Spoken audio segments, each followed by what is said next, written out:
تراویح کی نماز عورتیں کیسے پڑھیں؟ یہ سوال ہماری بہنوں کے ذہن میں آتا ہے، اور بہت سے بھائی ہیں جو اپنے گھر کی عورتوں کے بارے میں اس بارے میں فکر مند ہوتے ہیں کہ عورتوں کے لیے تراویح کا کیا مسئلہ ہے۔ تو اچھے سے مسئلہ سمجھ لیں۔ جس طرح مردوں کے لیے تراویح 20 رکعت سنت مؤکدہ ہے، 20 رکعت تراویح سنت مؤکدہ ہے، ایسے ہی سنت مؤکدہ عورتوں کے لیے بھی ہے۔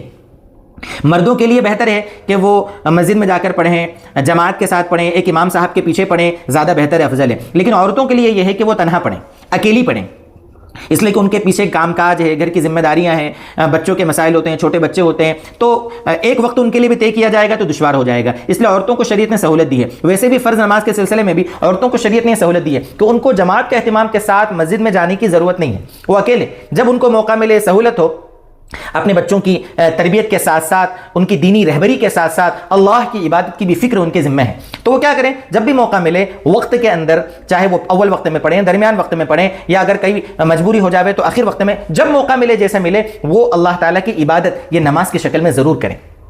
فرض نمازیں تو روزانہ پڑھنا ہے، سال بھر پڑھنا ہے۔ ہاں، ناپاکی کے الگ مسائل ہیں، ناپاکی کے دنوں میں نماز روزے وغیرہ نہیں ہوتے ہیں، لیکن تراویح کی نماز رمضان میں جو ہوتی ہے یہ سنت مؤکدہ عورتوں کے لیے بھی ہے۔ اس لیے کیا کریں، گھر کے کام کاج سے ان کو فرصت مل جائے، تھوڑا آرام سے 10-20 منٹ ریسٹ لے لیں، اس کے بعد اطمینان سے وہ فارغ ہوں اور کیا کریں، وضو کریں، اور وضو کرنے کے بعد سکون سے اللہ کے سامنے عبادت کریں، عشاء کی نماز پڑھیں اور ساتھ میں 20 رکعت تراویح کی نماز پڑھیں، کھڑے ہو کر پڑھیں۔ اگر سہولت ہو، موقع ہو، زیادہ عمر نہیں ہوئی ہے، کوئی پریشانی نہیں ہے، کوئی بیماری نہیں ہے، تو میری بہنوں آپ سے میں گزارش کرتا ہوں کہ تراویح کی نماز بیٹھ کر نہ پڑھیں، کھڑے ہو کر پڑھیں، پوری پڑھیں، جتنا اللہ تعالیٰ ہمت دے نا، کوشش کریں پوری 20 رکعت پڑھنے کی، کھڑے کھڑے، جلد بازی نہ کریں، بہت زیادہ جلدی بالکل اٹھک بیٹھک نہ لگاویں۔ گھر میں رہتے ہوئے آسانی کے ساتھ تنہائی میں اللہ کو منانا یہ تو بہت خوش نصیبی کی بات ہے، میری بہنوں آپ اس کی فکر کریں۔ اچھا، یہ مسئلہ تو ہمیں سمجھ میں آ گیا کہ تراویح پڑھنا چاہیے۔ اب 2 مسئلے ساتھ میں اور میں ایڈ کر دیتا ہوں۔ پہلی چیز تو یہ کہ نیت کیسے کرنا ہے، عورتیں نیت کیسے کریں گی، بالکل سمپل ہے، دل میں سوچنا ہے، دل میں ارادہ کرنے کو نیت کہتے ہیں۔ دل میں نیت کر لیں کہ اللہ تعالیٰ میں آپ کے لیے یہ تراویح 20 رکعت 2 کر کے پڑھ رہی ہوں، بس دل میں ایسا سوچ لیا اور تراویح کی نماز شروع کر دی۔ ہر 2 رکعت پر نیت کرنے کی اب ضرورت نہیں ہے،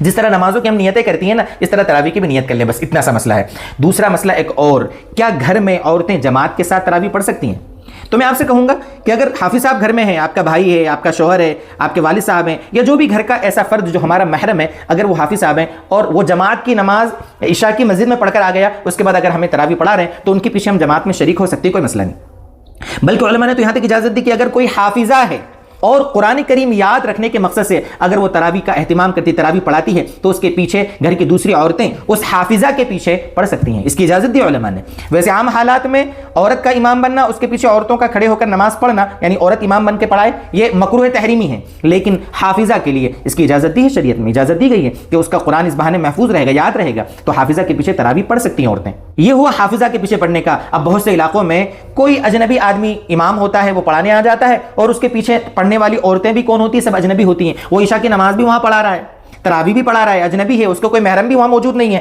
دوسرے گاؤں کا رہنے والا دوسرے گاؤں میں جا کے عورتوں کو تراویح پڑھا رہا ہے۔ میرے دوستو، آپ اپنے علاقے کے ایسی جو عورتیں ہوں وہ اپنے محرموں کو کہیں کہ اپنے علاقے کے مفتی صاحب سے مسئلہ تو پوچھ لیں، کیا یہ ہم صحیح کر رہے ہیں کہ غلط کر رہی ہیں۔ اس لیے ایسے الٹے کام نہ کریں میری بہنیں، بل جو بتایا گیا ہے شریعت کے حساب سے، صحیح شریعت کی روشنی میں اس کو کرنے کی کوشش کریں۔ اللہ ہمارے لیے آسان کر دے، عمل کے توفیق عطا فرمائے۔ والسلام علیکم ورحمۃ اللہ وبرکاتہ۔